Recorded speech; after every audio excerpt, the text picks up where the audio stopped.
What's up, ghost hunters? Today we're going to talk about the activity board and how to read some of the values that you see there. Knowing how to read the activity board can potentially tell you whether or not your ghost expresses EMF 5, so it's important to know how to read the board and understand that it's not always 100% accurate.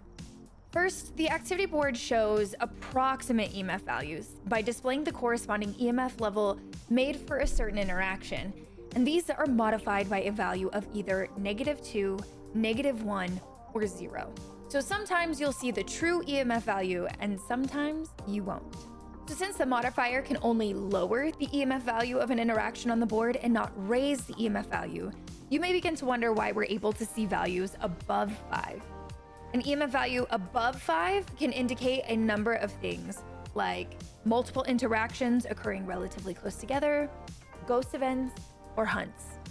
Technically, the total activity can exceed 10.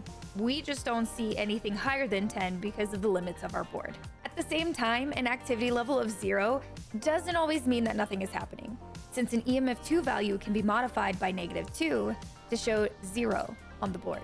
So typically for EMF 5, what we want to look for are spikes of 4 or 5 happening repeatedly on the board. This is because EMF 5 can be adjusted by our modifier to either show spikes of 3, 4, or 5. But no other EMF value can be adjusted to 5 since you can only adjust lower. And the only other thing that will generally present as an EMF 4 are ghost events. So ideally, you want to make sure that you don't have a ghost event right before determining if you have EMF 5, especially if you're playing in multiplayer. On top of all of that, sometimes false positives can occur, so you really need to observe the board a number of times to make sure that what you're seeing is likely EMF 5. EMF 5 is obviously not guaranteed for any particular spike, but if you start seeing a pattern and you know how to recognize those patterns, then you can kind of infer that you have EMF 5.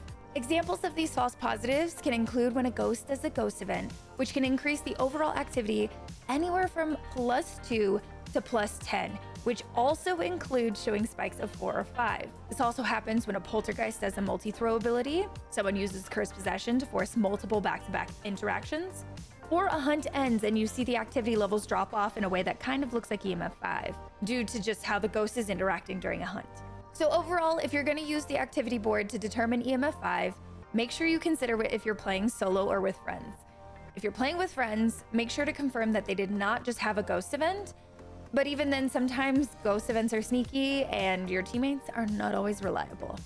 Also consider whether you're seeing a reoccurrence of 4 and 5 spikes. If this is not the case and you only saw 1 or 2 suspicious spikes, it's possible that another factor created your supposed EMF 5. And finally, until you're comfortable enough to determine EMF 5 on the board, it never hurts to double check. So now that you know how to read the activity board, best of luck out there, ghost hunters. Don't forget to like and subscribe, and I'll see you in the next video. Happy hunting!